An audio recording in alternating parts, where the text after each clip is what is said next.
जय महामित्रों। वृश्चिक राशि के अप्रैल के महीने के शुभाशुभ फलों की चर्चा कर लेते हैं। गोचर की दृष्टि से वृश्चिक राशि के जातकों के लिए सूर्य पुत्र शनि महाराज, जो कि पंचम स्थान पर पहले से ही गोचर कर रहे हैं, वे पंचम स्थान में वृश्चिक राशि के जातकों के लिए मानसिक संताप के योग बना रहे हैं और कहीं कहीं तो मुकदमेबाजी में फंसाकर बंधु बांधवों से भी कलह या विवाद में उलझा सकते हैं। और फिर पिछले महीने सूर्य नारायण भी यहाँ पंचम स्थान में मीन राशि में आ गए थे, जिसने जले पर नमक छिड़कने का काम किया। सूर्य नारायण वैसे पंचम स्थान में जो फल देते हैं वो अच्छे नहीं हैं। जैसे आपको आलसी बना सकते हैं, धन का व्यय करवा सकते हैं और बुद्धि को अस्थिर कर सकते हैं। पर जब ये किसी पाप ग्रह के साथ पंचम भाव में आ जाएं, तो फिर इनके बुरे फलों में और वृद्धि हो जाती है। और वही वृश्चिक राशि के जातकों के साथ पिछले महीने से हो रहा है। सूर्य नारायण यहाँ शनि के साथ होने से संतान को कष्ट, उदर रोग, हृदय रोग या रक्त रोग आदि फल प्रदान कर रहे थे। अब 14 अप्रैल को सूर्य नारायण के राशि परिवर्तन के साथ ही वृश्चिक राशि वालों को इन बुरे फलों से तो राहत मिल जाएगी, यानी सूर्य नारायण के द्वारा घटित बुरे फल अब नहीं मिलेंगे और इनके छठे भाव के शुभ फल वृश्चिक राशि वालों को प्राप्त होंगे, जो कि आपके घावों पर हल्का मलहम लगाने का काम भी करेंगे। यानी अब तक जिन कार्यों में आप उलझे हुए थे, उनमें आपको सफलता के कुछ आसार दिखाई दे सकते हैं और जिन बीमारियों से आप जूझ रहे थे, उनसे कुछ हद तक छुटकारा मिल सकता है या कोई आपको पुख्ता इलाज मिल जाएगा, जिससे आपकी शारीरिक पीड़ा कुछ हद तक कम हो जाएगी और आप सही इलाज की दिशा में आगे बढ़ पाएंगे।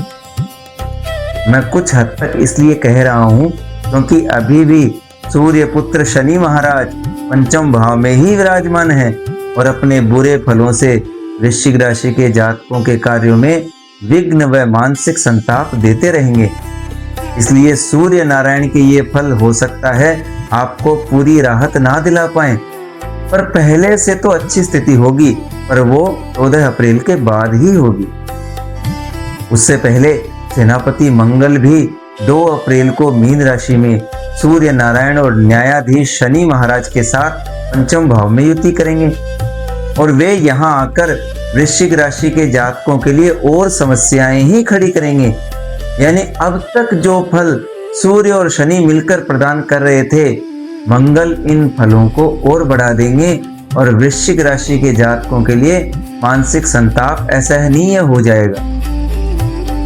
यहाँ ध्यान रखने वाली बात यह है कि ये तीनों मिलकर आपके सदाचार को खत्म कर सकते हैं। यानी हो सकता है कि इन समस्याओं से ग्रस्त होकर आप ये सोचें कि कुछ नहीं रखा इन पूजा पाठ और उपायों में, कुछ होता तो है नहीं, हम इतने परेशान हो रहे हैं, तो फिर छोड़ो ये सब और आप अपने आप को गलत रास्ते पर ले जाएं।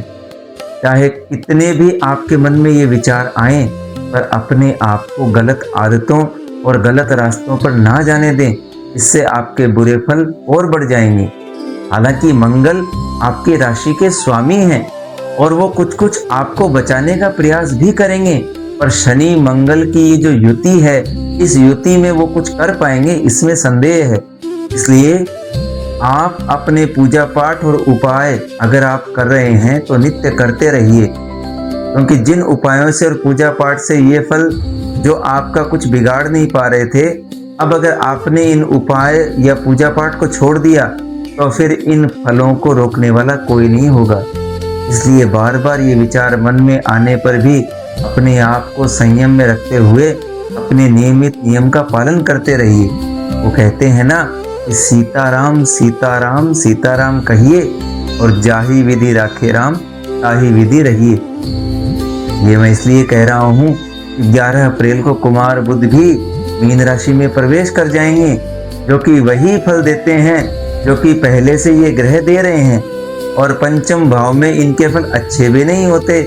ये यहाँ आकस्मिक कलह का कारण बनते हैं, जो कि बाकी के ग्रह पहले से ही दे रहे हैं। इसलिए सूर्य नारायण के 14 अप्रैल के राशि परिवर्तन से पहले इन फलों में कोई कमी नहीं आएगी ये आपके अप्रैल के महीने के आधे दिन तो इसी उधेड़ बुन में ही निकाल देंगे कि इन परेशानियों से कैसे बचें। दैत्याचार्य शुक्र भी 9 अप्रैल को वृष राशि में सप्तम स्थान में गोचर करेंगे। इनके फल भी वृश्चिक राशि वालों के लिए कष्टमय जीवन की ओर संकेत करते हैं, यानी ये आपको पति या पत्नी की तरफ से चिंताग्रस्त कर सकते हैं, बिना मतलब विवाद को जन्म दे सकते हैं। व्यर्थ में ही बिना मतलब के विषयों पर विवाद हो सकता है और ये भी यहाँ रोगों को जन्म दे रहे हैं। यानी वृश्चिक राशि के जातकों को किसी भी प्रकार से इन फलों से राहत नहीं मिलने वाली है। अब कई बार ऐसी स्थिति आने पर पंचम भाव का स्वामी अगर अच्छी स्थिति में हो तो बहुत हद तक इन बुरे फलों को रोक सकता है, पर यहाँ पंचम भाव के स्वामी देवगुरु बृहस्पति खुद अष्टम भाव में मिथुन राशि में बैठे हुए हैं और वृश्चिक राशि के जातकों के लिए इन समस्याओं को रोकने का कोई प्रयास नहीं कर रहे हैं। और तो और ये यहाँ अधिकारियों से वाद विवाद के योग भी बना रहे हैं, जो कि नौकरी पेशा लोगों के लिए बिल्कुल भी अच्छा नहीं है। ये यहाँ शारीरिक पीड़ा का कारण भी बन रहे हैं, जो दूसरे ग्रहों के कारण मानसिक पीड़ा और शारीरिक पीड़ा मिल रही है उसमें ये और वृद्धि ही करने वाले हैं। चतुर्थ भाव में जो राहु महाराज बैठे हुए हैं वे यहाँ सम्मान और सुख की हानि कर रहे हैं, यानी जो वाद विवाद होंगे उनमें आपके सम्मान को भी ठेस लगने वाली है, संताप और पीड़ा भी बढ़ने वाली है। दशम भाव के केतु महाराज भी शोक और संकट ही बढ़ा रहे हैं। तो ये बात तो निश्चित है कि वृश्चिक राशि के जातकों के लिए अप्रैल के महीने में बहुत अधिक परेशानियां और मानसिक संताप के योग हैं। केवल और केवल सूर्य नारायण के 14 अप्रैल के बाद मिलने वाले फलों से ही कुछ राहत मिल सकती है, पर इतने सारे बुरे फलों के कारण ये राहत ना के बराबर ही रहेगी। बात कर लेते हैं स्वास्थ्य की। स्वास्थ्य की दृष्टि से वृश्चिक राशि के जातकों को करीब करीब सभी ग्रहों से ही बुरे फल प्राप्त हो रहे हैं, जो स्वास्थ्य पीड़ा का कारण बन रहे हैं। शनि, सूर्य और मंगल की युति भी कई प्रकार की परेशानियां स्वास्थ्य में दे सकती हैं। इसलिए अगर पहले से कोई परेशानी है तो उसको अवॉइड ना करें और किसी भी प्रकार की गलत आदतों में पड़कर अपने लिए समस्या खड़ी ना करें। ये समय बहुत सावधानी का है। धन की दृष्टि से भी अभी समय बिल्कुल भी सही नहीं है। आपकी धन की योजनाएं अगर कोई है तो एक बार के लिए उनको रोक दीजिए, क्योंकि आप उसमें अपना धन और समय दोनों बर्बाद करेंगे। हो सकता है कि यही आपके मानसिक संताप का कारण बने, क्योंकि बहुत सारी समस्याएं धन के विवाद से ही जन्म ले सकती हैं। इसलिए अभी के लिए धन का संचय ही करें तो ज्यादा बढ़िया रहेगा। कम से कम जरूरत के समय आपका आत्मविश्वास तो बना रहेगा। छात्रों के लिए भी मानसिक संताप और पीड़ा के योग पंचम यानी शिक्षा के भाव में ही बन रहे हैं। इसलिए छात्रों को भी अपने स्वास्थ्य का ध्यान रखते हुए व्यर्थ की बातों में नहीं पड़ना चाहिए। अभी व्यर्थ के बहकावे में आकर कोई नया निर्णय ना लें, जो चल रहा है उसे चलाते रहें। अभी अगर किसी नए माध्यम से जुड़ना चाह रहे हैं तो रुक जाइए, ये आपके लिए बाद में पछतावे का कारण बन सकता है। व्यर्थ के विवाद से बचें। नौकरी पेशा लोगों के लिए अभी वर्तमान में जो मानसिक संताप और शारीरिक पीड़ा बन रही है, उसके साथ साथ अधिकारियों से भी टकराव की स्थितियां बन सकती हैं। इसलिए चुपचाप अपना काम करते रहें, अधिकारियों से उलझे नहीं। अभी अगर नौकरी बदलने का सोच रहे हैं तो रुक जाइए, ये आपके लिए बहुत कष्टमय हो सकता है। अभी नए रास्ते आपके लिए बंद हो सकते हैं। वैवाहिक जीवन की दृष्टि से पंचम स्थान के शनि तृतीय दृष्टि से विवाह स्थान को देख रहे हैं, जो कि वैवाहिक समस्याएं भी उत्पन्न करेंगे। बाहर की समस्याएं भी आपके वैवाहिक जीवन में तनाव का कारण बन सकती है। इसलिए अगर विवाद होगा तो आपके लिए ज्यादा कष्टमय होगा। और सप्तम स्थान का शुक्र आपके पति या पत्नी को रोगग्रस्त भी कर सकता है, इसलिए उनसे संबंधित कष्ट या चिंता बनी रह सकती है। व्यापार वालों को भी अभी नई योजनाओं पर विचार नहीं करना चाहिए, क्योंकि समय अच्छा नहीं है। तो आपकी योजनाएं ही सबसे पहले आपकी चिंता का कारण बनेंगी, क्योंकि ये चतुर्ग्रही योग योजनाओं के स्थान में ही बन रहा है और दशम स्थान के केतु मान हानि का कारण भी बन रहे हैं।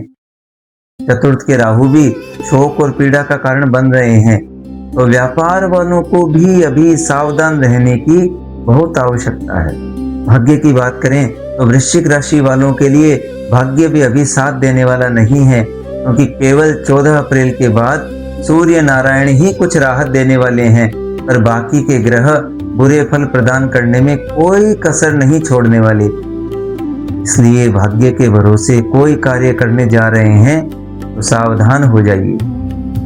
इच्छाओं की दृष्टि से ये महीना कतई अच्छा नहीं है, तो इस महीने अगर आपकी कुंडली की अच्छी स्थिति होने के कारण आपको कोई बड़ा नुकसान नहीं हुआ, तो ये भी आपकी बहुत बड़ी इच्छा पूर्ति जैसा ही है। यानी आपकी कुंडली में ग्रह स्थिति अच्छी है तो आपको बहुत बड़ा नुकसान नहीं होगा, पर अगर कुंडली में स्थिति बुरी है तो ये नुकसान बहुत बड़े हो सकते हैं।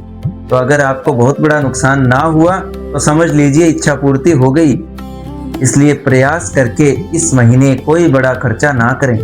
विदेश यात्रा के कोई विशेष योग नहीं बन रहे हैं, और अगर आवश्यकता में ऐसी कोई स्थिति बनती भी है तो उसके द्वारा लाभ होने के आसार बहुत कम है। इसलिए अगर टाल सकते हैं तो विदेश यात्राएं अभी के लिए टाल दीजिए, क्योंकि ये आपके स्वास्थ्य और धन की हानि ही करेंगे। निष्कर्ष के रूप में वृश्चिक राशि वालों से सिर्फ इतना कहना है कि अभी इस अप्रैल के महीने में स्वयं को इन सभी समस्याओं से बचाने का प्रयास करें। धन और समय की बर्बादी ना करें। व्यर्थ के विवाद आपका अहित ही करेंगे। भले ही गलती आपकी ना हो और आपका समय अच्छा नहीं है तो हर प्रकार से आपका ही दोष दिखाई देगा। इसलिए इन बातों को ध्यान में रखते हुए ये समय चुपचाप निकालने का प्रयास ही करें। उपाय की बात करें तो इस महीने वृश्चिक राशि के जातकों को उपाय की बहुत जरूरत पड़ने वाली है, क्योंकि हो सकता है कि आप परेशान होकर अपने पहले से किए जा रहे उपायों को छोड़ दें। इससे आपकी समस्याएं और ही बढ़ेंगी। इस महीने अगर आपका हनुमान जी महाराज का इष्ट है तो हनुमान चालीसा के नित्य 11 या 21 पाठ अवश्य करें।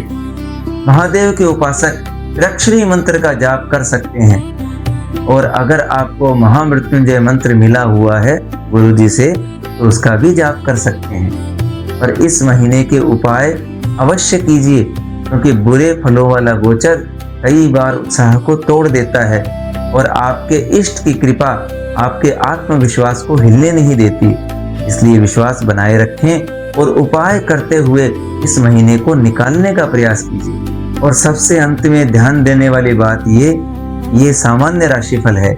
अगर इसे आपको अपना राशिफल बनाना है तो किसी अच्छे ज्योतिषी को अपनी कुंडली दिखाकर इसे अपना राशिफल बनाइए, क्योंकि ये ग्रह आपको आपकी कुंडली के अनुसार ही गोचर का फल देते हैं। इसलिए अपनी कुंडली के अनुसार निर्णय करवाकर अपने शुभ फलों को और बढ़ा सकते हैं और बुरे फलों के प्रभाव को कम कर सकते हैं।